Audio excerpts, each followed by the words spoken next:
Suivre la coordination intense que nous avons eue avec nos partenaires et alliés sur quelques-uns des enjeux les plus difficiles pour notre pays. Parlons d'abord de la rencontre d'aujourd'hui. Je remercie tout d'abord le secrétaire général Jens Stoltenberg pour son leadership, la secrétaire générale adjointe de l'OTAN et la ministre des Affaires étrangères allemande, Annalena Baerbock, pas seulement pour son accueil, mais pour les initiatives prises en vue de se faire rencontrer dans cette rencontre informelle, certes informelle, mais très efficace et très utile. Les 30 alliés de l'OTAN restent unis, engagés pour soutenir une Ukraine forte, souveraine et indépendante. Nous avons vu la résilience du peuple ukrainien au cours des 3 mois écoulés. Nous avons vu l'unité au cœur de l'OTAN. Le président Poutine a lancé cette guerre improvoquée et brutale en imaginant qu'il pourrait éliminer l'Ukraine en tant que pays indépendant et diviser l'OTAN. À l'inverse, il a renforcé la souveraineté et l'indépendance de l'Ukraine, car l'Ukraine vient de chasser les forces russes de Kharkiv. L'OTAN est plus forte, plus capable et plus unie que jamais. Tous les membres souhaitent mettre fin à cette guerre aussi rapidement que possible. Mais nous sommes déterminés à maintenir notre soutien en sécurité à l'Ukraine, de poursuivre notre pression diplomatique, les sanctions et les restrictions d'exportation vis-à-vis de la Russie aussi longtemps que nécessaire. Les partenaires et les États-Unis vont soutenir l'Ukraine autant qu'il est nécessaire sur le champ de bataille et à la table de négociation afin qu'elle résiste à cette agression et qu'elle puisse défendre sa souveraineté territoriale et son intégrité.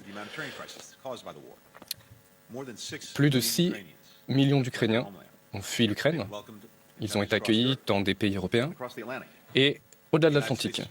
Les États-Unis ont fourni des milliards en assistance afin que les pays d'accueil soient en mesure d'accueillir convenablement. Nous nous sommes également réunis pour parler des conséquences plus larges de l'agression russe, par exemple la crise alimentaire et l'augmentation des prix alimentaires à venir. L'Ukraine est l'un des grands producteurs mondiaux de semences, d'huile de cuisson et de grains. Les Ukrainiens défendent leur pays et malgré tout, les champs sont détruits et les capacités de produire, et cela a une influence sur le reste du monde. Cette semaine, à New York, nous réunirons une réunion d'urgence du Conseil de sécurité de l'ONU et des ministres des Affaires étrangères pour réfléchir à ce que nous pouvons faire pour relever les défis liés à la crise alimentaire et à la sécurité alimentaire et pour réfléchir aux conséquences à moyen terme sur la situation alimentaire mondiale. Nous ne connaissons pas le cours de la guerre à venir, mais nous savons une chose, c'est qu'une Ukraine forte et souveraine s'imposera. En soutenant l'Ukraine, nous défendons les principes de la souveraineté, de l'indépendance, qui sont les bases de la sécurité et de la paix internationale. Notre partenariat avec l'Ukraine continue.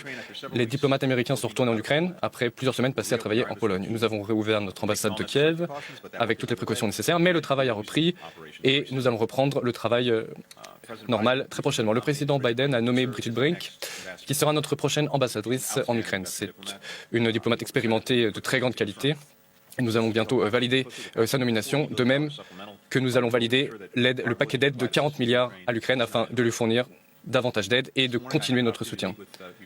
J'ai parlé ce matin à mon homologue, M. Kouleba, dans le cadre de nos échanges ininterrompus, au téléphone, en personne, quelles que soient les opportunités, et je lui ai répété l'engagement qui était notre engagement dans la durée vis-à-vis de l'Ukraine. Nous avons de nouveau réaffirmer que l'OTAN allait continuer son soutien. C'était l'objet de la réunion d'aujourd'hui. Les alliés se sont également réunis avec les ministres suédois et finlandais. Les 2 pays sont des partenaires de sécurité très proches de l'OTAN et des États-Unis. Les États-Unis soutiennent fortement la candidature de ces 2 pays, la Suède et la Finlande, si une candidature formelle était déposée.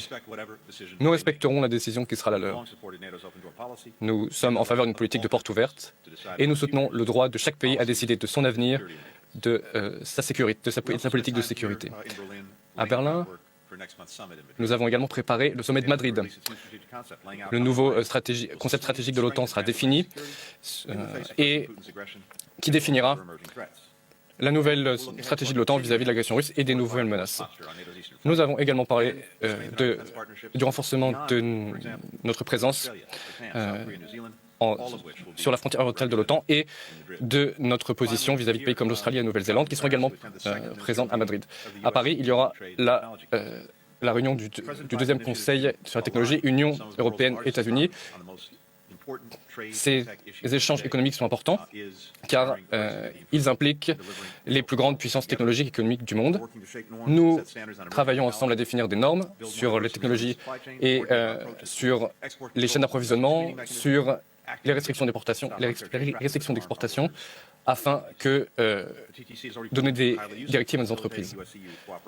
Il est important de renforcer la coopération entre les États-Unis et l'Union européenne, par exemple, pour que notre politique de restriction d'exportation vis-à-vis de la Russie soit efficace. C'est une étape importante de la coordination entre les États-Unis et l'Union européenne. CNN. Monsieur le ministre, avez-vous échangé avec votre collègue turc sur la position turque vis-à-vis de l'adhésion de la Suède et la Finlande? Les États-Unis vont-ils envoyer des équipes d'enquête en Cisjordanie sur la mort de la journaliste d'Al Jazeera? Je réponds d'abord à la deuxième partie. Nous soutenons les enquêtes sur la mort de cette journaliste. J'ai parlé directement à son frère il y a peu, Anton. Je crois qu'il y avait également d'autres membres de la famille présents et j'ai pu exprimer notre compassion, nos condoléances, le respect que nous avions pour le travail de journaliste qu'elle a accompli pendant des années, travail respecté et reconnu dans le monde entier. J'ai également reconnu qu'il était absolument nécessaire d'avoir une enquête concernant les circonstances précises de sa mort. J'ai parlé à Berlin à mon homologue turc de l'enjeu de l'adhésion de la Suède et de la Finlande à l'OTAN. Il s'agit d'un processus d'adhésion. L'OTAN est un lieu de dialogue, de discussion, un lieu où on échange sur les différences et sur les divergences. Je n'ai pas envie de donner davantage de détails sur ce qui s'est dit au cours de la session, mais autour de la table, je peux vous dire qu'il y a eu un soutien très fort vis-à-vis de l'adhésion de la Suède et de la Finlande, si c'est ce qu'ils décident, et je suis certain qu'il y aura un consensus sur ce point. Question suivante.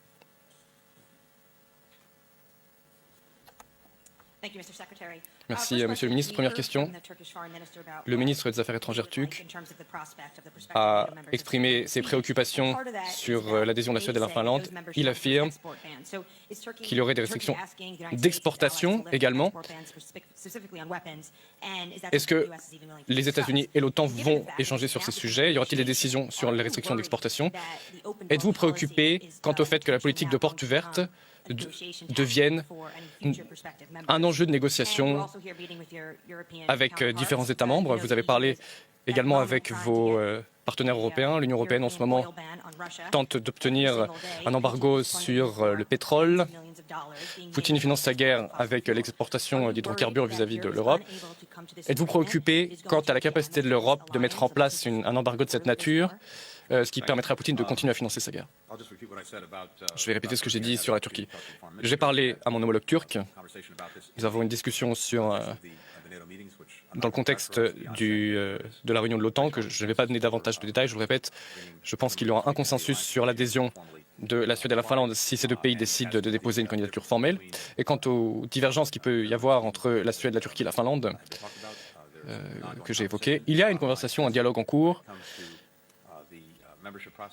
Il y a, je l'ai dit, un processus d'adhésion et je suis optimiste quant au dégagement d'un consensus. Sur l'énergie, ça n'a pas été à l'ordre du jour de nos conversations aujourd'hui, mais nous soutenons les efforts entrepris par l'Union européenne et partenaires européens en vue de se sevrer des hydrocarbures russes, gaz et pétrole. C'est une dépendance qui a été constituée sur plusieurs années et à laquelle on ne mettra pas fin du jour au lendemain, mais l'Europe a décidé d'agir dans ce sens. Nous soutenons les efforts de l'Union européenne visant à mettre en place un embargo sur les livraisons de pétrole russe. C'est un processus qui est dans les mains de l'Union européenne. Les États-Unis, de leur côté, prennent toutes les mesures qu'ils peuvent afin de soutenir, visant notamment à assurer la distribution et la sécurité énergétique de l'Europe. Je pense bien sûr aux livraisons de gaz que nous allons faire à l'Union européenne. Nous allons nous assurer qu'il y a assez d'énergie sur le marché mondial et que les prix restent stables. Nous avons lancé Nous avons lancé des livraisons issues de nos réserves stratégiques et nous avons mis en place une task force avec l'Union européenne de coordination pour échanger sur ces enjeux. Task force qui est au travail en ce moment même.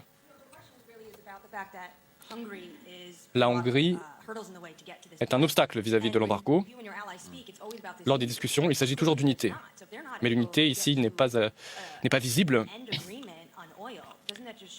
Est-ce que cela ne montre pas le fait que la Hongrie bloque? Cela ne montre pas qu'il y a une division au lieu de l'unité que vous avez évoquée? Bon, je pense qu'il faut prendre un peu de recul vis-à-vis des événements. La Russie, l'agression de la Russie, cela fait plusieurs mois qu'elle se prépare et cela fait des mois que nous avons exprimé nos préoccupations quant à cette agression. Au cours de ce processus d'agression, à chaque tournant, à chaque étape, nous avons dit que nous étions prêts à faire ce que nous avions à faire. Et puis, au moment d'agir, nous avons été là. Nous avions dit dès le début qu'une agression aurait des conséquences très lourdes pour la Russie, et c'est ce que nous avons fait. Personne n'y croyait, mais cette agression a eu lieu, et des conséquences importantes ont été portées par la Russie. La Russie est soumise à des sanctions très fortes. On pensait que ça n'était pas possible, mais c'est le cas aujourd'hui. Certains ont dit que l'Union européenne, que les pays européens ne seraient pas prêts à fournir une assistance de sécurité à l'Ukraine, mais cela a tout de même eu lieu. À chaque étape de cette crise, à chaque étape du processus d'agression, il y a eu de nouvelles sanctions, et à chaque fois, on s'est dit non, ça n'aura pas lieu, ça n'est pas possible, c'est trop difficile, il n'y a pas de consensus. Mais à chaque fois, ça a quand même eu lieu. Donc je pense que la leçon générale des 6 mois qui viennent de s'écouler est la suivante. Il y a eu une unité sans précédent. Il y a eu des actions qui ont été mises en œuvre sans précédent. Et je pense que cela va se poursuivre aussi longtemps que l'agression russe. Dernière question.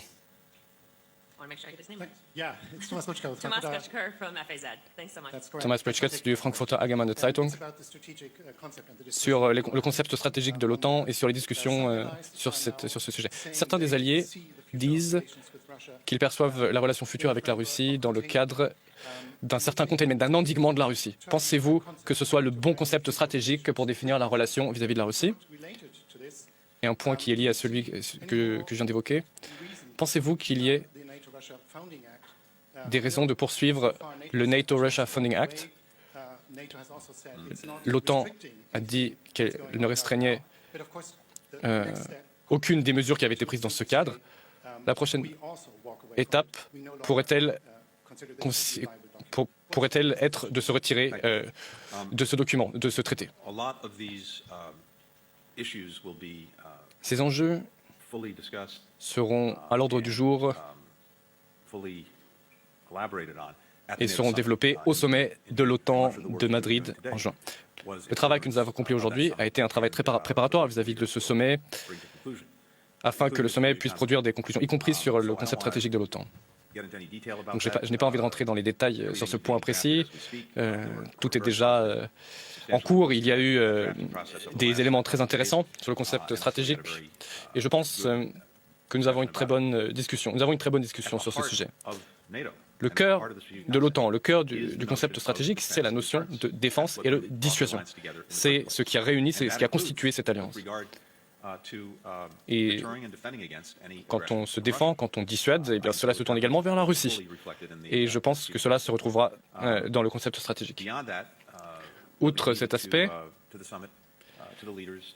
nous échangerons plus en détail et nous décrirons à ce moment-là à la fois le concept stratégique et la relation stratégique avec la Russie. Tout cela sera évoqué au cours du sommet de Madrid. Je vous remercie. Merci à tous. Comme le secrétaire général de l'OTAN avant lui, Anthony Blinken, met en avant l'échec de la stratégie russe, contrairement à ce que croyait Poutine, eh bien voilà, l'OTAN est plus unie que jamais. C'est même une unité sans précédent que nous sommes en train de vivre et ça va continuer, réagit le secrétaire d'État américain après l'annonce officielle de la Finlande de vouloir donc rejoindre l'OTAN. Dépôt de candidature officielle dans la journée. La Suède devrait suivre donc 2 candidatures simultanées. C'est assez historique. L'OTAN ouvre les bras à ces 2 pays qui traditionnellement, vous le savez, ont toujours voulu rester neutres. Mais bon, la guerre en Ukraine a changé les les choses, l'analyse sur le plateau avec nos invités qui sont toujours autour de la table. D'abord, un mot sur le calendrier, Patrick Martin-Genier, parce qu'on a vu ce dépôt officiel de la candidature de la Finlande, la Suède devrait suivre. Et ensuite, ça prend du temps. Alors, ensuite, on a dit que ça devait être très rapide. Ça prendra probablement entre quelques mois et un an, parce qu'il faut qu'il y ait des discussions, il faut que la Turquie lève son opposition. A priori, les discussions sont plutôt bien parties. Ensuite, tout le monde doit se prononcer, déposer des instruments de ratification, et chacun doit se prononcer. Donc ça, au plus vite. Il y a des étapes, de toute façon, qu'on peut pas manquer. Il y a toujours des étapes qu'on ne peut pas brûler. C'est comme la future adhésion de l'Ukraine à l'Union européenne. Ça prendra plus de temps que prévu. Et donc, même si on veut raccourcir le calendrier, là... il peut être raccourci dans la mesure où ce sont deux pays européens, donc c'est plus facile. Oui, c'est plus facile, bien évidemment, et parce que aussi il y a une unanimité de l'OTAN sur ce plan, et chacun est prêt dans ses pays respectifs à prendre toutes les dispositions nécessaires pour accélérer ce processus. Donc effectivement, mais il faut quand même le temps de ratifier, de déposer des instruments, de les signer. C'est quand même un nouveau traité, c'est un additif à un traité, donc il faut que ce soit ratifié par chacun des États membres. Ça prendra minimum entre 8 et 12 mois. Oui, donc ça, effectivement, dans les mois à venir, il y aura deux intégrations à l'OTAN. Pourquoi ces deux pays, qui étaient neutres traditionnellement, ont basculé? Justement, ils cherchent des garanties de sécurité. Et après, je pense que sur le plan militaire, ça sera plus facile parce qu'ils sont déjà interopérationnels depuis longtemps avec l'OTAN. Mais ça montre aussi, c'est quand même ce paradoxe de l'histoire, qu'encore en décembre de l'année dernière, Poutine a exigé que l'OTAN revienne aux frontières de 97. Et par cette aventure, cette absurdité, par cette guerre absurde, complètement injustifiée, finalement, on revient complètement à une situation inverse que les pays comme Finlande, connus par son concept de finlandisation, ce qu'on a conseillé d'ailleurs à l'Ukraine. Accepter. Mais maintenant, le concept de finlandisation, on va prendre un autre sens.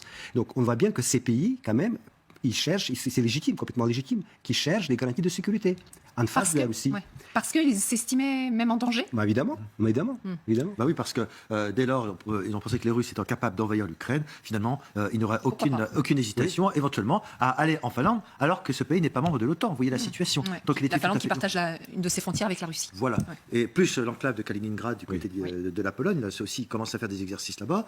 Donc, effectivement, 1300 km de frontière entre la Finlande et la Russie, c'était un risque majeur. Et on a bien vu que que la Russie, pouvoir totalitaire, n'hésiterait pas éventuellement à envers. Et donc, c'est l'inverse de ce que voulait Vladimir Poutine, qui est en train de se produire. L'OTAN, qui était en état de mort cérébrale il y a peu, est en train de renaître avec ces mots qui sont utilisés à la fois par le secrétaire général de l'OTAN et par le secrétaire d'État américain. On est plus unis que jamais. Je dirais car en Russie, le langage à propos des agents étrangers est très fort. Toujours. Maintenant, il y a une blague en Russie qui se propage. Est-ce que Poutine, c'est un agent d'OTAN? Est-ce que Poutine, finalement, ne serait pas un agent de l'OTAN qui a réussi à ressusciter l'OTAN? Un agent triple. Alors c'est un agent triple. Pire qu'un agent double. Pire qu'un agent double, Vladimir Poutine sur l'OTAN. Michel Hologaray, est-ce qu'il peut y avoir des conséquences? C'est-à-dire qu'on a vu que Vladimir Poutine avait mis en avant cette volonté ukrainienne d'adhérer à l'OTAN, entre autres. Ça a donné le conflit. Il n'y aura rien de tel avec la Finlande. Non, mais il y aura une nouvelle OTAN. Parce que, pour l'instant, le sommet de Madrid devait se prononcer sur le projet OTAN 2030. Alors, le sommet de Madrid, c'est le sommet de l'OTAN qui va se tenir au mois de juin. Devait se prononcer donc sur un document de travail, pour lequel, d'ailleurs, c'est M. Védrine qui représentait la France. Et d'un seul coup, ce document qui a été déposé il y a quelques mois est caduc. C'est obsolète. Est caduc. Donc, actuellement, il doit y avoir un travail considérable et sur... alors, que vont mener les pays actuellement dans l'OTAN. Et il m'étonnerait quand même que la Finlande et la Suède ne regardent pas d'un œil très intéressé ce nouveau document, qui va être fondamentalement différent, puisque, comme vous le savez, après la chute de l'URSS, l'OTAN se cherchait quand même un petit peu. Oui. L'OTAN est allé en Afghanistan, l'OTAN est allé un peu partout, dans les Balkans aussi. Enfin, c'était quand même un peu délicat. La survie de l'OTAN cherchait, j'allais dire, un adversaire. L'adversaire est trouvé, l'OTAN va pouvoir serrer les rangs, l'OTAN va pouvoir travailler d'une façon sérieuse sur les voies et les moyens, c'est-à-dire ce que l'objectif à long terme et la façon et les outils à mettre en place pour y parvenir. Et donc, il y aura non seulement ces petites tractations Turquie, Finlande, etc., mais il y aura fondamentalement un travail sur une réorganisation de la défense du monde dit occidental, mais pas simplement occidental géographiquement. Si je peux me permettre de vous interrompre pour compléter, M. Blinken a parlé d'un nouveau concept stratégique de l'OTAN. Et bien sûr. Donc c'est tout à fait important. Et bien sûr, c'est une refondation. Le document qui est sorti en décembre est à mettre à la poubelle. Maintenant, ça y est, l'OTAN a un adversaire. Alors d'une certaine façon, là, c'est la véritable concrétisation du résultat de l'agression de Poutine sur l'Ukraine. Ça y est, l'OTAN renaît avec en une plus mission claire. Un concept, une mission claire qui lui faisait défaut quand même jusqu'à présent. Depuis quelques années. Alors une question toute bête, est-ce que ça veut dire que la Finlande et la Suède pourront participer au prochain sommet de l'OTAN? Elles n'en sont pas encore membres. Alors, bonne question. Peut-être bien qu'elles seront admises comme observateurs. Mais il m'étonnerait qu'elles soient écartées, puisque ayant fait acte de candidature, on écoutera quand même leur voix. Parce que s'ils sont venus, ce seront les meilleurs porte-parole pour définir la nouvelle stratégie de l'OTAN. L'OTAN qui renaît, l'OTAN qui a une nouvelle mission, qui retrouve un sens. Et pour autant, il faudra sans doute jauger les lignes rouges à ne pas franchir. C'est-à-dire que là, on voit cette renaissance. Mais attention peut-être au sentiment de... Oui, mais les lignes rouges, c'est la Russie qui franchit tout le temps. Juste deux conséquences déjà pour la Finlande. La Russie a dit qu'il va couper le gaz russe, enfin la fourniture du gaz russe à la Finlande, mais comme la Finlande, bon, il a beaucoup d'autres fournisseurs, donc c'est pas très grave. Et après, il y a de hauts responsables russes qui ont menacé carrément l'utilisation des armes nucléaires contre la Finlande. Mais bon, ça, il dit ça depuis toujours. Ça, ce sont les menaces. Oui, c'est des menaces. Donc finalement, mais en réalité des choses, il ne peut pas faire grand-chose, ça c'est sûr. Mais on l'a vu, ces dernières semaines, ces derniers mois, les hauts responsables russes disent attention, si la Suède et la Finlande entrent dans l'OTAN, c'est une menace. On ne pourra faire que répliquer. On remettra des troupes supplémentaires à la frontière avec la Finlande. On ne pourra pas rester inactif. Qu'est-ce que ça veut dire? Qu'est-ce qui peut se passer concrètement? Écoutez, excusez-moi, je ne suis pas un militaire, mais enfin, ils vont peut-être masser des troupes, mais ils feront quoi de plus? Mais quelles troupes? Et quelles troupes? faudra les Parce qu'ils en ont les Parce moyens. qu'ils sont obligés de retirer pour en mettre en Ukraine. Déjà qu'ils n'y arrivent pas au Donbass, Absolument. alors comment vont-ils concrétiser leurs menaces en Finlande? Non, ce n'est pas Il peut y avoir des crédible. tensions, mer Baltique par exemple? Oui, il peut y avoir quelques tensions, en effet, dans l'enclave de Kaliningrad aussi, là-haut, en Pologne, puisque j'ai cru comprendre qu'il y avait des exercices, qu'il y a 2 jours, ils avaient simulé des exercices d'attaque nucléaire. Donc on voit bien qu'il y a une petite agitation dans cette enclave, mais finalement, ils ne pourront pas faire grand-chose. Ils sont bloqués. Et ils sont bloqués. Ils sont en fin de Ils n'ont pas beaucoup de matériel, de moyens matériels et logistiques. Donc évidemment, au-delà de l'agression verbale, je pense qu'à court terme, il n'y aura pas grand-chose. Il y a un élément important quand même, c'est de fait, dès lors que ces 2 pays, la Suède et la Finlande, auront déposé leur demande d'adhésion, de fait, il y aura une protection quand même de ces pays qui sont amenés, seront regardés comme étant de futurs membres. Et donc s'il y avait une attaque militaire, je pense que l'OTAN ne resterait pas indifférente à cette attaque. Les États-Unis l'ont déjà confirmé. Ils l'ont confirmé. Oui. Et je pense que si la situation avec droit de l'homme et droit d'expression va endurcir en Russie, parce que c'est toujours, si Vladimir Poutine ne peut pas contredire à l'extérieur, il toujours commence à presser plus l'intérieur. Ça veut dire quoi? Ça veut dire qu'on entend maintenant qu'il va chercher des agents d'OTAN dans les zones frontalières, à Kaliningrad, comme maintenant à côté de l'Ukraine, et on va attendre qu'il va encore essayer d'éliminer tous les petits points de résistance qui ont commencé un peu pousser. Parce que vous savez que en Russie, c'est aussi un nouveau Vous cherchez vos mots, c'est normal. C'est normal. Allez-y. une nouvelle étape de contradiction entre la société et Poutine, parce que hier, il n'y avait pas menace.